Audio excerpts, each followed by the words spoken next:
kasih Tuhan. Shalom. Sekali lagi saya ucapkan shalom. Mari kita datang kepada Tuhan pada malam hari ini. Bapak kami mengucap syukur Tuhan buat kasih-Mu Tuhan, buat kebaikan-Mu Tuhan, buat kesetiaan-Mu Tuhan. Kami bersyukur buat penyertaan-Mu sepanjang hidup kami Tuhan. Biar hidup kami menyenangkan-Mu Tuhan, biar hidup kami memuliakan nama-Mu Tuhan, biar malam hidup kami Tuhan nama-Mu ditinggikan Tuhan, nama-Mu dimuliakan Tuhan. Biar kami setia sampai akhir hidup kami Tuhan. Terima kasih Tuhan. Malam hari ini kami ingin menyembah-Mu Tuhan, kami ingin bersekutu dengan Engkau Tuhan. Oleh karena itulah kami kita habiskan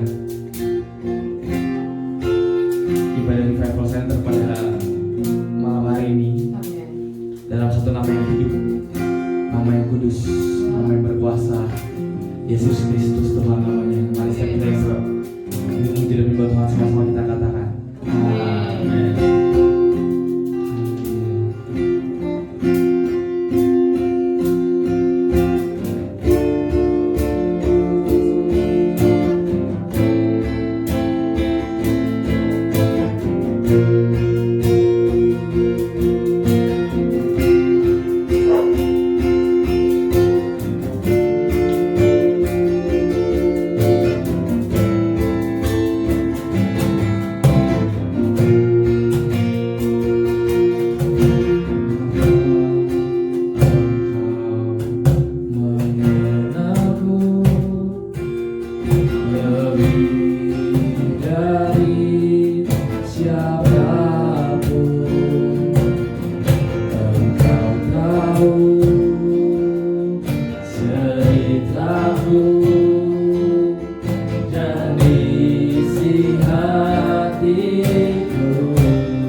Tiada yang mustahil bagimu, kuasa-Mu kuatkanku, dasarku berharap.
Tiada yang mustahil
ditinggikan.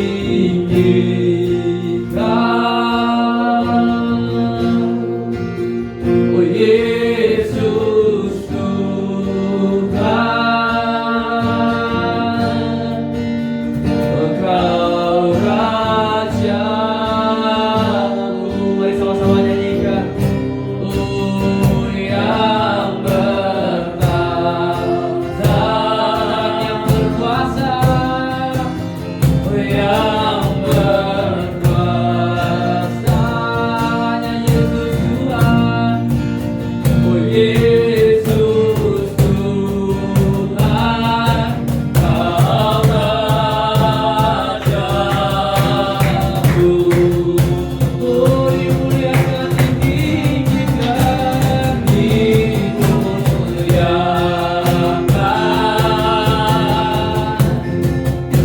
oh ditinggikan.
Tuhan berkata, bergembiralah karena Tuhan dan Dia akan memberikan kepadamu apa yang diinginkan hatimu.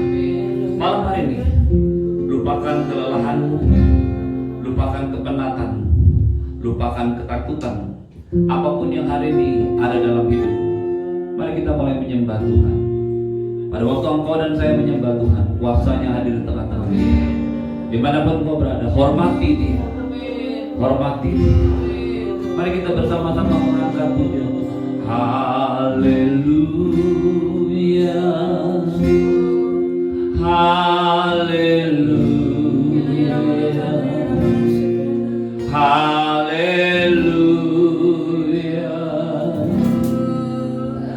haleluya, haleluya,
Biar Roh Kudus melayang-layang kata.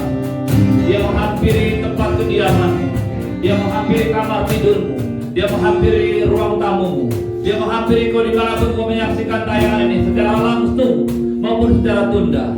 Roh Kudus yang bekerja, Roh Kudus yang mengurapi, Roh Kudus yang menyatakan kemuliaan dan kuasanya, karena Dia adalah Allah yang bekerja sampai dengan hari ini. Mari Bapak Ibu sekalian bawa hatimu kepada Tuhan. Sementara kau memuji Tuhan, sementara kau menyembah Tuhan, Roh Kudus bekerja di antaramu, menyembuhkan kau yang sakit, melepaskan kau yang cerita, membebaskan kau yang terbelenggu, membawa kuasa yang memerdekakan hidupmu, memenuhimu dengan Roh Kudus, membaptis kau di dalam nama Tuhan Yesus, membaptis kau dengan kuasanya, dan menjadikan dalam Natal. Dia rasa kaya,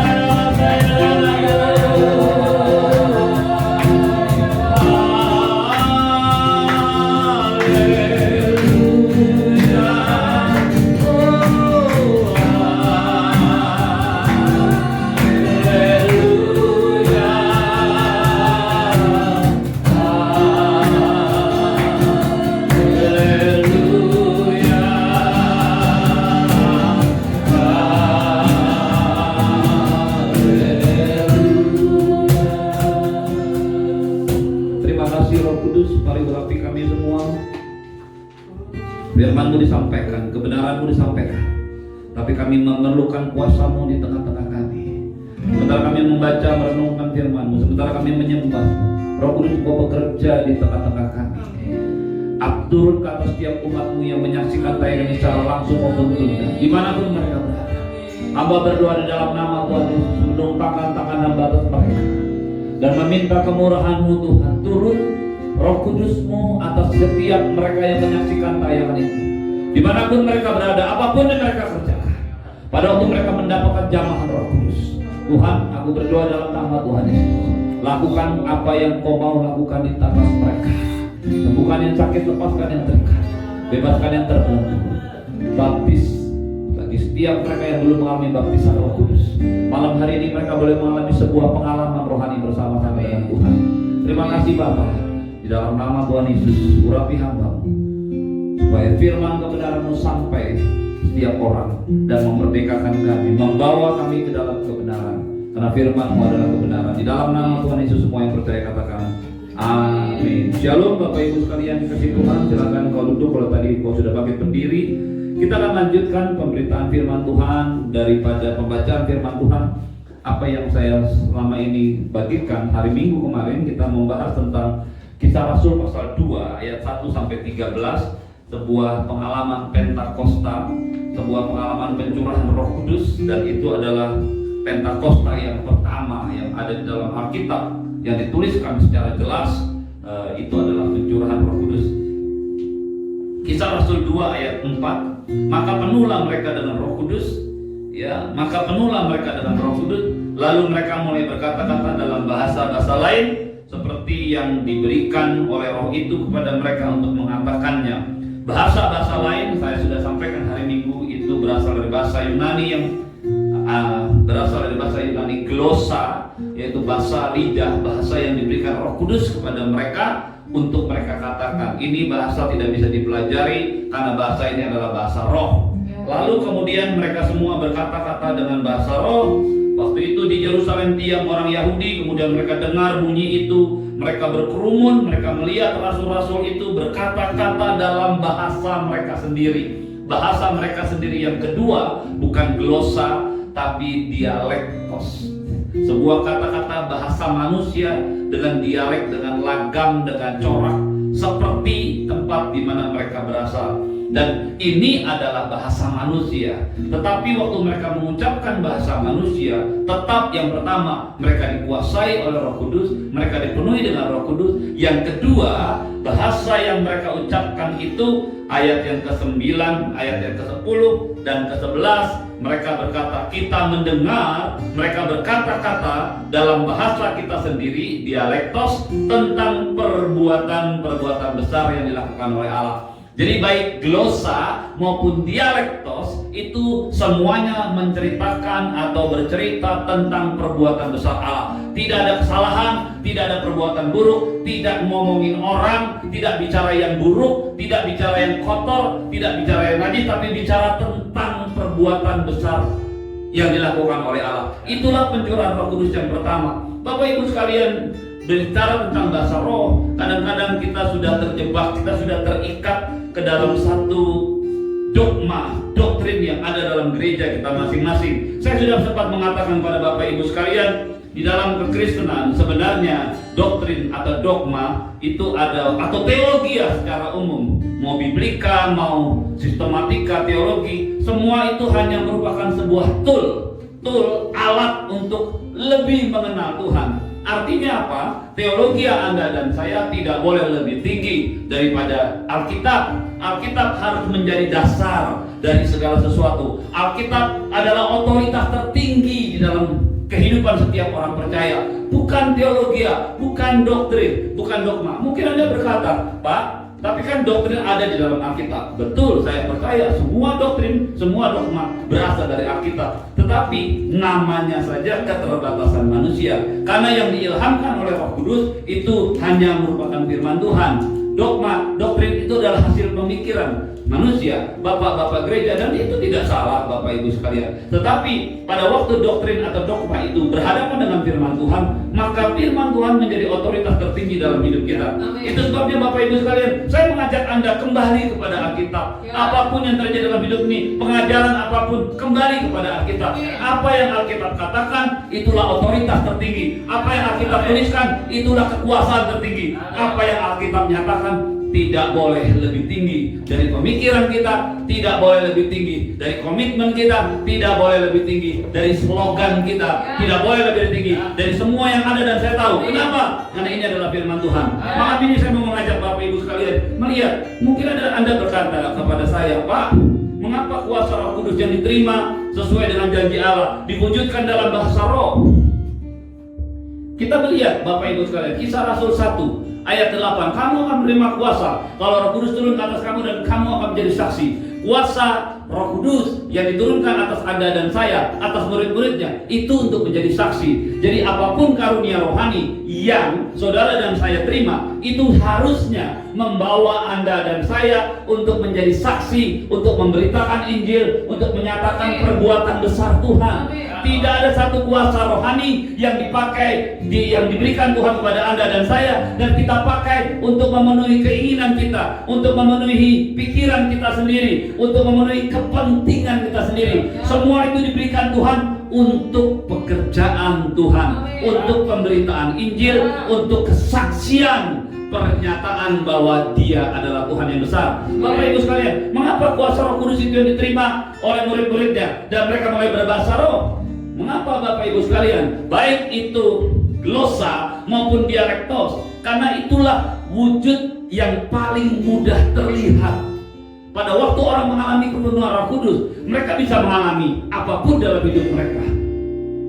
Nanti kalau kita lihat Alkitab, kita akan menemukan ada banyak kejadian yang terjadi pada saat pencurahan Roh Kudus. Tetapi Anda dan saya mesti mengerti bahwa pada waktu itu, ini adalah Pentakosta yang pertama, ini adalah pencurahan Roh Kudus yang pertama, yang belum pernah mereka lihat, yang belum pernah mereka alami. Dan satu-satunya yang bisa menarik perhatian mereka, satu-satunya yang mudah untuk dilihat perbedaannya, satu-satunya yang bisa nampak ada sesuatu yang terjadi, ada sesuatu yang adikodrati, ada sesuatu yang ilahi yang ada pada mereka, itu pada waktu mereka dipenuhi Roh Kudus dan mereka mulai berkata-kata dengan bahasa roh.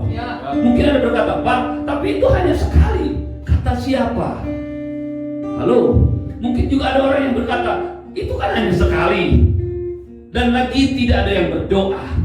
Baik Bapak Ibu sekalian, sebelum Anda mulai terjebak kembali lagi kepada doktrin yang Anda dan saya ketahui selama ini, saya mau ajak Anda dan saya akan menjawab pertanyaan Bapak Ibu sekalian. Apakah ini hanya sekali?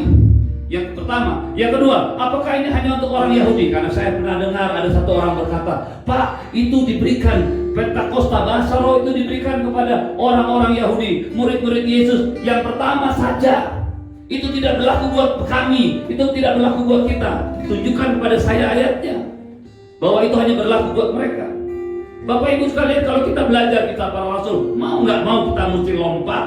Kita mesti lompat ke dalam satu peristiwa di dalam Kisah Rasul pasal yang ke-10. Kisah Rasul pasal yang 10 ayat 33. Kita lihat, kita lompat sebentar. Bukan kebiasaan saya untuk melompat-lompat, tapi saya ingin menghubungkan saja Kisah Rasul pasal 10 ayat 33. Ya. Itu adalah sebuah pengalaman di rumah Cornelius. Cornelius itu bukan orang Yahudi. Cornelius adalah perwira pasukan Roma. Dia tinggal di Kaisarea. Ada dua Kaisarea. Yang pertama Kaisarea di dekat Haifa, yang kedua Kaisarea Filipi. Dan Cornelius ini tinggal di Kaisarea Filipi, dekat dengan Danau Galilea. Bapak Ibu sekalian, Kisah Rasul 10 ayat 33, di situ dikatakan ayat 32. Malaikat berkata kepada Cornelius, Cornelius, doamu telah didengarkan Tuhan. 31, dan sedekahmu telah diingatkan. Suruhlah orang ke Yope untuk menjemput Simon yang disebut Petrus. Ia sedang menumpang di rumah Simon, seorang penyamak kulit yang tinggal di tepi laut. Simon Petrus tinggal di rumah Simon di Yope, Yapo, dekat Tel Aviv.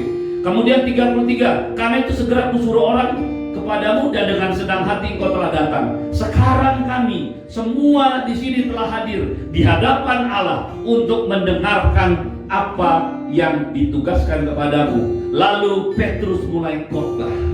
Petrus mulai berbicara, terus dia khotbah sampai dengan ayat yang ke-44. Ketika Petrus sedang berkata demikian, turunlah Roh Kudus ke atas mereka semua. Pada waktu Petrus sedang berkhotbah, turunlah Roh Kudus ke atas mereka semua. Ayat 45. Dan semua orang percaya dari golongan orang bersunat yang menyertai Petrus tercengang-cengang karena mereka melihat bahwa karunia Roh Kudus dicurahkan ke bangsa-bangsa lain. Jadi kalau ada orang yang berkata bahwa bahasa roh itu hanya diberikan kepada orang Yahudi, Alkitab Anda dan saya mencatat setelah pengalaman Pentakosta yang pertama di Yerusalem atas orang-orang Yahudi, maka Kisah Rasul 10 mencatat waktu Petrus sedang berkhotbah, dia tidak sedang berdoa. Mungkin Anda berkata, nah Pak, berarti itu tidak bisa didoakan, itu Roh Kudus datang sendiri. Nanti kita akan lihat. Tapi kalimat yang menyatakan bahwa bahasa roh, baptisan Roh Kudus hanya bagi orang-orang Yahudi, hanya bagi orang-orang Kristen awal, itu adalah sebuah pemikiran yang salah. Karena kita melihat Bapak Ibu sekalian, apa lebihnya Cornelius? Mereka hanya orang-orang yang percaya, bukan orang Yahudi. Mereka percaya kepada Allahnya Israel, mereka beragama Yahudi. Itu sebabnya doa mereka didengar oleh Tuhan, dan Tuhan menganugerahkan kepada mereka, memberikan pengalaman baptisan Roh Kudus kepada orang-orang bagi orang-orang bukan Yahudi. Artinya Bapak Ibu sekalian, ayat ini menjelaskan kepada kita bahwa sebenarnya baptisan Roh Kudus itu bukan berlaku sekali, bukan berlaku buat orang Yahudi saja, tapi sudah menyebar kepada orang bukan Yahudi. Walaupun ada satu hal yang terjadi sama seperti pada waktu di Kisah Rasul 2. Petrus sedang berkhotbah di Kisah Rasul 2, Petrus sedang berdoa di Kisah Rasul 10, Petrus sedang berkhotbah dan dia tidak berdoa dan dia tidak minta apa-apa. Tiba-tiba Roh Kudus turun. Tetapi pengalaman berikutnya, kalau kita lihat di dalam Kisah Rasul pasal yang ke-19, kita lompat lagi Bapak Ibu.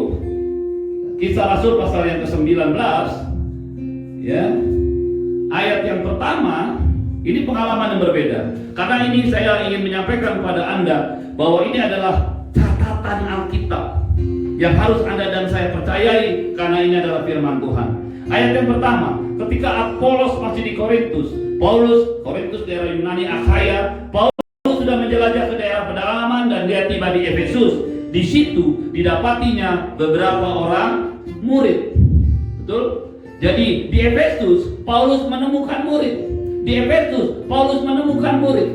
Di Efesus Paulus menemukan murid. Artinya orang yang sudah percaya kepada Yesus. Katanya pada mereka, sudahkah kamu menerima Roh Kudus ketika kamu menjadi percaya? Mereka menjawab dia, belum. Bahkan kami belum pernah mendengar ada Roh Kudus. Bayangkan Anda Bapak Ibu sekalian, mereka sudah percaya kepada Yesus, tapi mereka belum mendengar ada Roh Kudus. Lalu katanya, ayat yang ketiga, lalu kata Paulus kepada mereka, kalau begitu dengan baptisan mana kamu telah dibaptis? Jawab mereka, dengan baptisan Yohanes.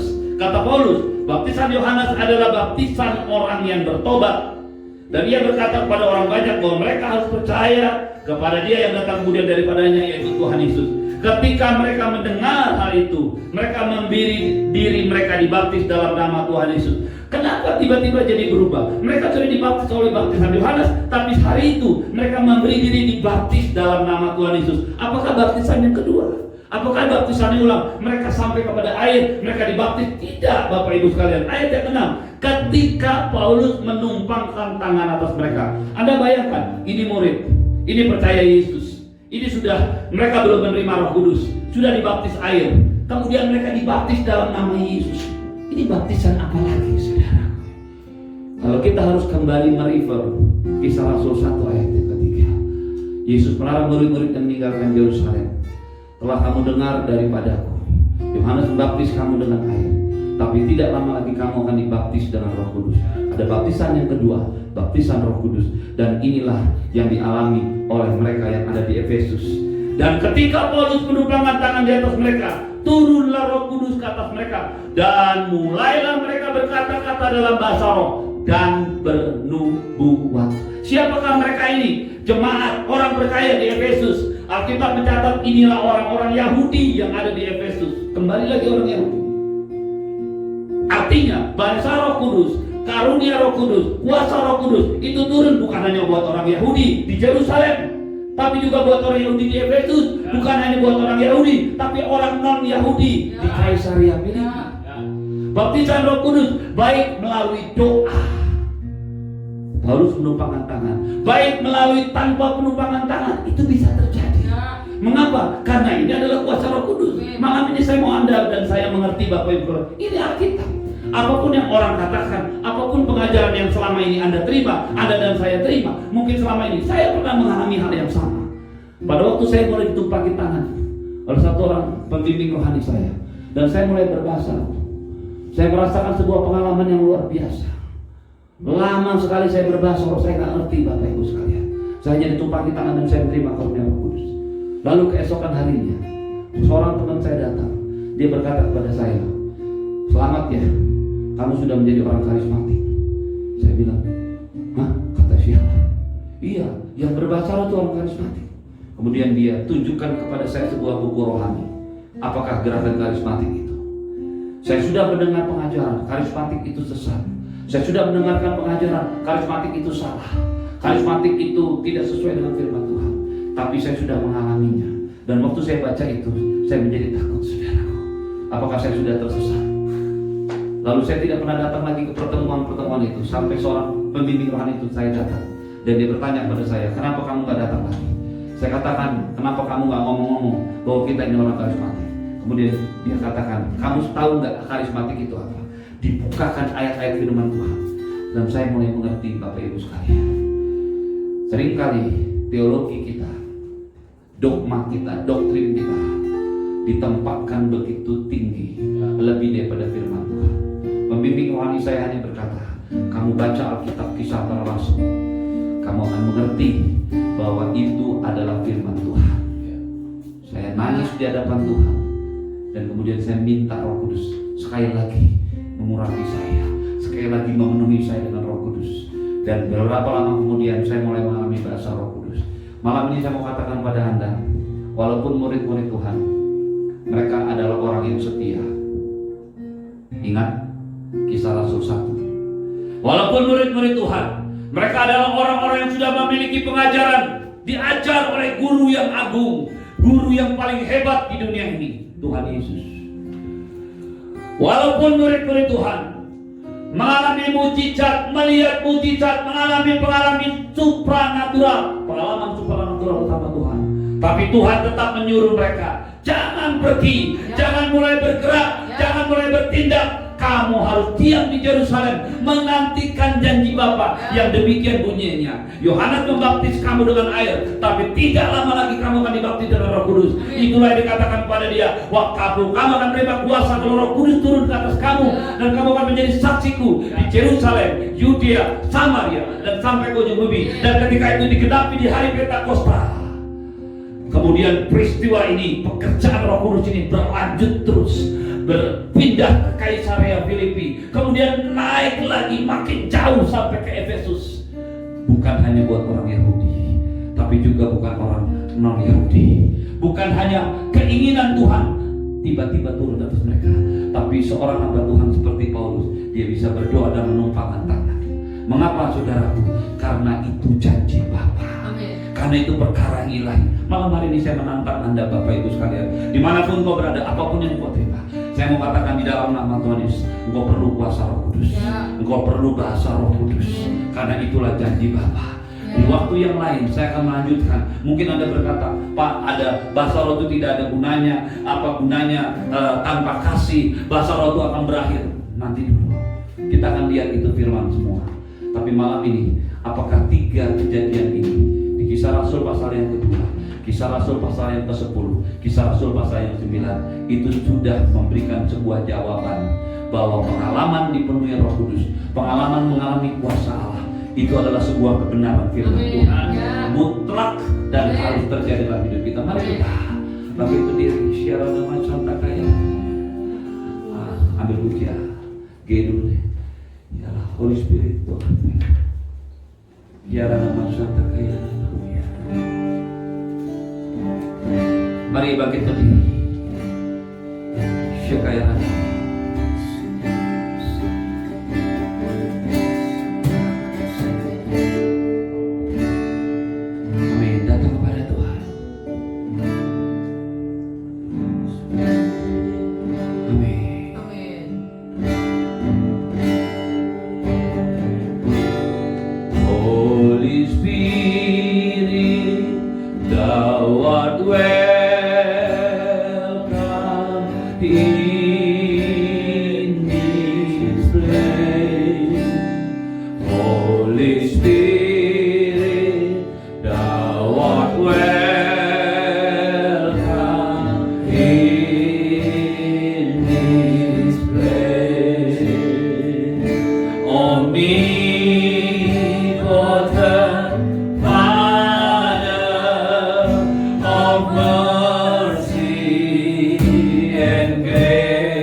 Dimanapun mereka berada, jamah mereka Tuhan.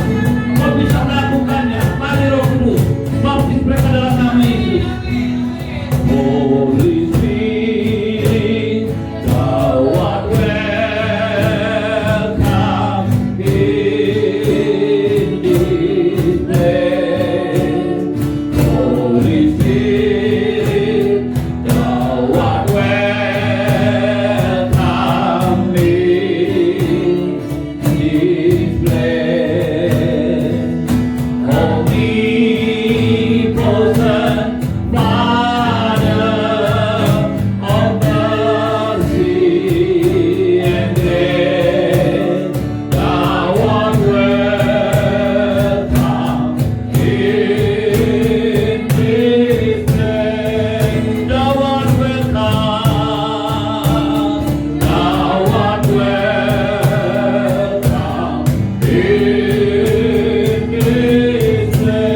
perjamuan kudus, Bapak Ibu angkat roti tinggi-tinggi dan anggur bersama-sama sebagai sebuah tanda iman, tanda persekutuan, tanda pernyataan iman, deklarasi iman kita bahwa hidup kita itu bersama-sama dengan Kristus. Mari Bapak Ibu angkat roti tinggi-tinggi. Tuhan Yesus pada malam waktu dia diserahkan mengambil roti, dan sesudah mengucap syukur atasnya, dia memecah-mecahkannya lalu berkata, inilah tubuhku yang diserahkan bagi kamu. Ambillah dan makanlah menjadi peringatan akan aku.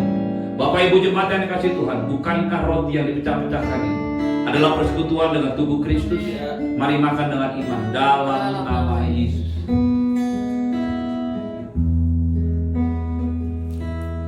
Angkat anggurmu tinggi-tinggi dan sekepala. Lalu ia mengambil cawan sesudah makan dan berkata, cawan ini adalah perjanjian baru yang dimeteraikan oleh darah. Ambillah dan minumlah, sebab setiap kali kamu meminumnya, kamu memberitakan kematian aku sampai aku datang kembali. Bapak Ibu jemaat yang dikasihi Tuhan, bukankah cawan yang atasnya kita ucapkan syukur ini adalah persekutuan dengan darah Tuhan Yesus? Mari kita minum bersama-sama dalam nama Yesus.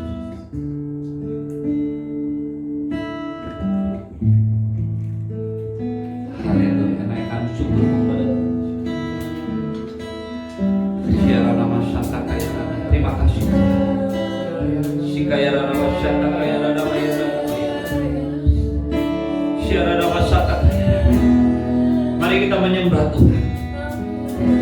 Saya mau berkata kepadamu malam hari ini Bapak Ibu sekalian, kalau kau merindukan jamahan Tuhan, kau merindukan kuasa Roh Kudus, selesai dari tempat ibadah ini, kau masuk ke kamar, kau berdoa kepada Tuhan, kau berkata kepada Tuhan, Tuhan aku mau dipenuhi dengan kuasa, sama seperti murid-muridmu, sama seperti rasul-rasulmu.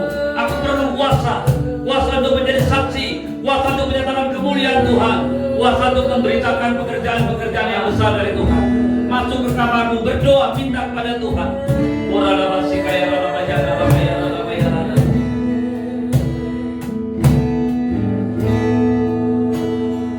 Holy Spirit, thou art welcome in this place. Holy Spirit, thou art welcome in this place. Omnipotent Father of mercy and grace, thou art welcome in this place. Dimanapun kau berada, bangkit berdiri, datang kepada Tuhan. Holy Spirit, thou art welcome in this place. Holy Spirit, thou art welcome in this place. Omnipotent Father of mercy and grace, thou art welcome in this place.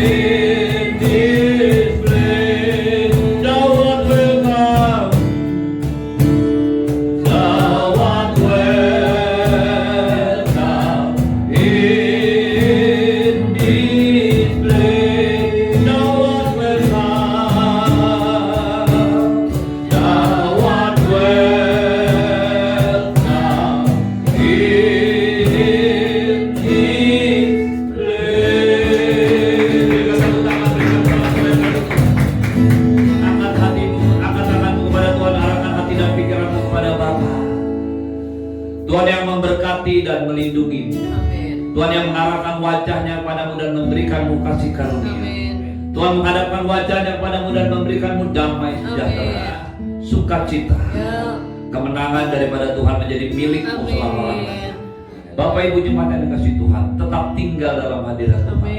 terus merenungkan dan membaca firman Tuhan, banyak menyembah Tuhan, diam di hadiratnya, duduk di bawah kakinya, maka semua berkat yang berlimpah-limpah dari Bapa di surga, cinta kasih dari Tuhan Yesus, penyertaan yang kekal sempurna daripada Roh Kudus yang akan memimpinmu, menjagaimu, memagarimu, dan membawamu mengalami kemenangan demi kemenangan dalam hidupmu hari ini dan sampai selama-lamanya di dalam nama Tuhan Yesus.